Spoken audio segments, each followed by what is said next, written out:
Monsieur le Président, nous venons de suivre la réunion sur les terres rares avec votre participation. Je crois que tous les journalistes du monde s'intéressent actuellement aux terres rares, mais sous un angle un peu différent. En effet, les États-Unis, pour le dire très délicatement, pressent Zelensky de signer un accord sur ces ressources en échange de l'aide apportée à l'Ukraine par l'administration précédente de Joe Biden.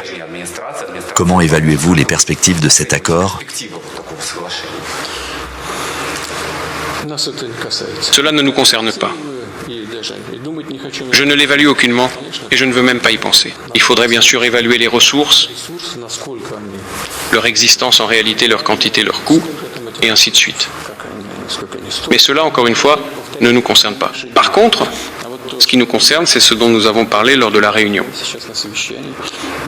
Les terres rares sont des ressources très importantes pour les secteurs de pointe de l'économie. Nous ne déployons pas suffisamment d'efforts dans ce sens et nous devons en faire plus. L'objectif de la réunion d'aujourd'hui est de mobiliser les moyens administratifs en amont pour les travaux dans ce domaine. D'ailleurs, nous serions prêts à proposer à nos partenaires américains également. Lorsque je dis partenaires, je sous-entends non seulement les structures administratives et gouvernementales, mais également les entreprises, à condition qu'elles manifestent un intérêt pour une coopération. Il ne fait aucun doute que nos réserves en ressources de ce type sont bien au-dessus, je tiens à le souligner, bien au-dessus de celles en Ukraine. La Russie est l'un des premiers pays en termes de réserves en terres rares. Nous en avons dans le nord, à Mourmansk, en Kabardino-Balkarie, dans le Caucase, en Extrême-Orient, notamment dans la région d'Irkoutsk, en Yakoutie, en Touva. Les projets du développement de ces gisements exigent d'importants investissements. Nous serons heureux de travailler avec n'importe quel partenaire étranger, y compris les Américains. Quant aux nouveaux territoires, c'est la même chose. Nous sommes prêts à travailler avec les partenaires étrangers sur nos nouveaux territoires, comme on les appelle, nos territoires historiques qui font de nouveaux parties du territoire de la Fédération de Russie et qui disposent également de certaines réserves. Nous sommes prêts à collaborer avec tous les partenaires, y compris les partenaires américains, dans ces régions aussi. Même dans les nouvelles régions de la Russie ? Oui, naturellement. Ces derniers jours, il y a toute une avalanche de déclarations et de débats. Tout le monde se demande pourquoi Trump affirme si fortement que Zelensky devrait se présenter aux élections, alors que son taux de popularité n'est que de 4%. Les Européens critiquent vivement Trump pour tous ses propos. De manière générale, certains estiment que l'approche actuelle du président américain est plutôt favorable à la Russie. Pensez-vous que ce soit vraiment le cas ? Je pense que ce n'est absolument pas le cas. J'ai ma propre opinion à ce sujet et elle est contraire à celle que vous venez de formuler. Le fait est que l'actuel chef du régime de Kiev est en train de devenir toxique pour l'armée ukrainienne, parce qu'il donne des ordres absurdes, motivés non pas par la logique militaire, mais par des considérations politiques qui sont fondées sur on ne sait quoi. Il en résulte des pertes injustifiables, pour ne pas dire très lourdes ou catastrophiques, pour l'armée ukrainienne. Il devient toxique pour la société dans son ensemble, comme en témoigne, je crois, le vote d'aujourd'hui à la Rada d'Ukraine sur la prolongation de ses pouvoirs. Enfin, il s'est mis dans une impasse avec son décret interdisant les négociations avec la Russie sur un traité de paix, et il a arrêté ces négociations. Et pourquoi ? Parce que si ces négociations commencent, et il est fort probable que cela vienne très vite, elles aboutiront à la nécessité de lever la loi martiale. Aussitôt que cela se produira, il sera nécessaire d'organiser immédiatement des élections. Il n'y aura alors aucune raison de ne pas tenir les élections. En effet, aujourd'hui, les élections en Ukraine ne sont pas organisées sous le prétexte de la loi martiale. S'il y a des négociations, puis une éventuelle nécessité rapide de lever la loi martiale, alors il faudra se présenter tout de suite aux élections. Voilà où est le problème pour le chef actuel du régime. Peu importe le pourcentage de sa popularité, 4% ou un autre chiffre. Ce qui compte, c'est que sa cote, selon nos données qui revêtent un caractère objectif, est exactement 2 fois inférieure à celle de son principal adversaire politique potentiel, en la personne de M. Zaloujny, ancien commandant des forces armées ukrainiennes qui a été exilé à Londres. Sa cote est exactement 2 fois supérieure.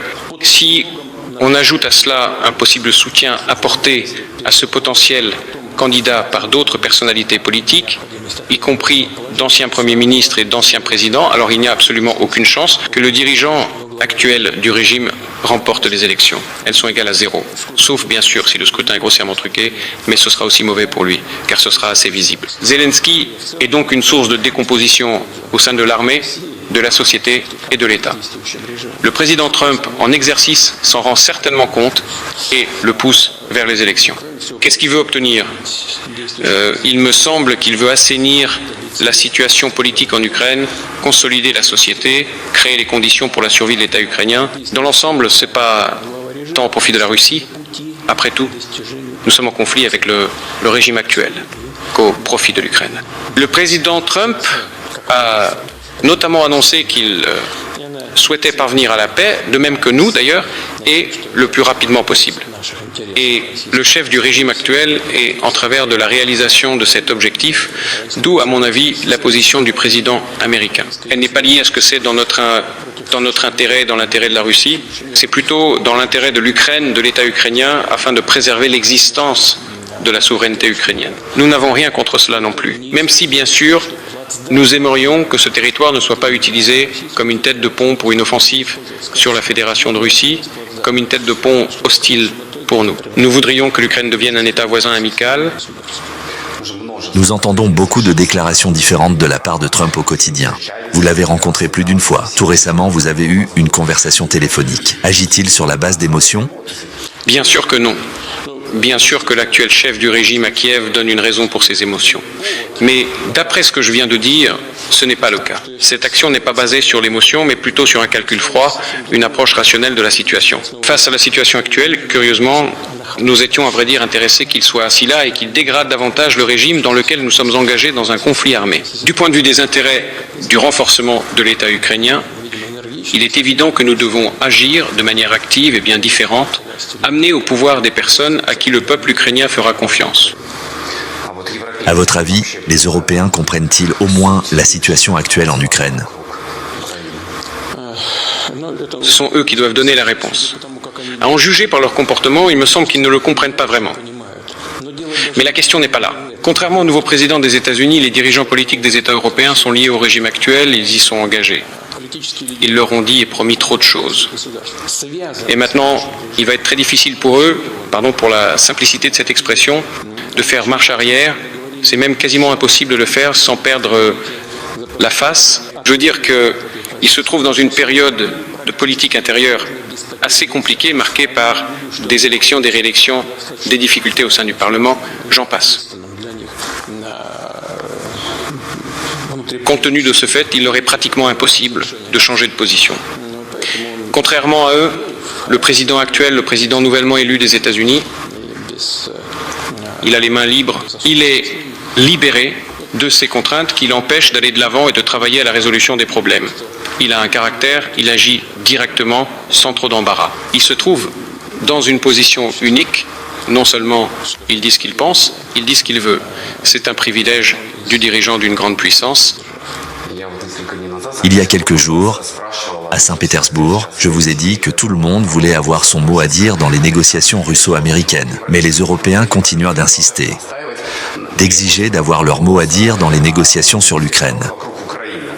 Comment voyez-vous cela? Je ne vois rien de mal là-dedans, sauf que personne ne peut rien exiger ici. Surtout pas de la Russie, qu'ils exigent de quelqu'un d'autre. Depuis des milliers d'années, ils ont exigé tout de leurs vassaux. Aujourd'hui, on exige d'eux, qu'ils restent chez eux avec leurs exigences et réfléchissent à comment ils en sont arrivés là. Mais leur participation au processus de négociation est nécessaire. Nous ne l'avons jamais refusé. Nous étions en discussion constante avec eux. C'est à un moment donné, sous toutes sortes de prétextes inventés d'infliger à la Russie une défaite sur le champ de bataille, que l'Europe a elle-même refusé tout contact avec nous. S'ils veulent revenir, qu'ils le fassent. J'ai vu la réaction à notre conversation téléphonique avec le président des États-Unis. J'ai vu la réaction à la rencontre au sommet à Riyad. Toutes les interventions sont absolument vides de sens. Pourquoi? Parce que pour résoudre des questions complexes et brûlantes, y compris en ce qui concerne l'Ukraine, la Russie et les États-Unis doivent faire le premier pas. En quoi cela consiste-t-il? Il doit mener au rétablissement de la confiance entre les deux États. C'est ce que nous avons fait à Riyad. C'est à cela que seront consacrés les prochains contacts au sommet et peut être d'autres. Sans cela, il est impossible de résoudre quelque problème que ce soit, y compris une question aussi complexe et brûlante que la crise ukrainienne. Mais qu'est-ce que les Européens ont à voir là, dedans? Il s'agit des relations bilatérales russo-américaines. Pourquoi sont-ils ici? Que vont-ils faire ici? tant au cours de la conversation téléphonique que lors de la réunion à Riyad, pour être tout à fait clair. Les problèmes liés à la crise ukrainienne ont bien sûr été abordés, mais elle n'a pas fait l'objet d'une discussion approfondie. Nous avons seulement convenu d'y revenir, mais à cet égard, et dans ce cas, bien sûr, nous ne refusons pas la participation des pays européens. Je tiens à souligner que nous respectons également la position de nos amis des BRICS, qui ont créé un groupe de partisans de la paix. Je viens de m'entretenir aujourd'hui avec le président de la République populaire de Chine. Et nous en avons également parlé. Il m'a informé que ce groupe de partisans de la paix se réunirait prochainement à New York pour des discussions. Nous sommes reconnaissants à tous nos partenaires qui soulèvent ces questions, qui veulent voir la paix s'instaurer. À quoi je veux en venir? Non seulement les Européens, mais d'autres pays aussi ont le droit et peuvent participer. Et nous respectons cela. Je voulais vous demander de commenter quelques autres déclarations de Trump qui, comme je l'ai dit, sont très nombreuses. Mais pas toutes les déclarations. Oui, effectivement. Il a dit, par exemple, qu'il voulait vous proposer, ainsi qu'aux dirigeants chinois, de réduire de moitié les budgets de la défense. Qu'en pensez-vous? Ces données se basent visiblement sur les estimations d'un institut de recherche britannique, il me semble, qui calcule nos dépenses en parité de pouvoir d'achat. L'année dernière, celle des États-Unis était de 968 milliards de dollars. Et si l'on cumule les dépenses russes et chinoises, le montant est à peu près semblable. C'est-à-dire les dépenses de la Russie et de la Chine sont comparables à celles des États-Unis. D'abord, il faut calculer tout cela. Il s'agit des calculs d'un institut britannique qui peuvent être justes ou pas très justes ou pas du tout justes. Il faut vérifier. Deuxièmement, je ne peux pas dire ce qu'en pense la République populaire de Chine. Il y a eu des tentatives différentes de la part des Américains au sujet des armes stratégiques offensives et d'autres sujets très sérieux. Il appartient donc à la République populaire de Chine de décider. Mais nous pourrions nous mettre d'accord avec les États-Unis. Nous ne sommes pas contre. Il me semble que c'est une bonne idée.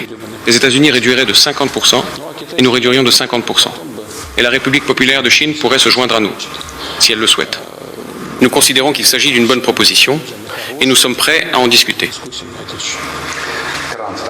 Trump a également imposé des droits de douane de 25% sur les importations d'acier et d'aluminium de tous les pays. À une époque, nous faisions du bon commerce d'aluminium avec les États-Unis. Comment trouvez-vous cette politique commerciale ? Je ne veux pas faire ici de commentaires sur la politique commerciale des États-Unis. Depuis de nombreuses années, elle se caractérise par le recours à des sanctions. Nous considérons que ces sanctions sont illégitimes et nuisibles au commerce et à l'économie mondiale. À mon avis, elles sont nuisibles à la fois pour nous et pour ceux qui les imposent.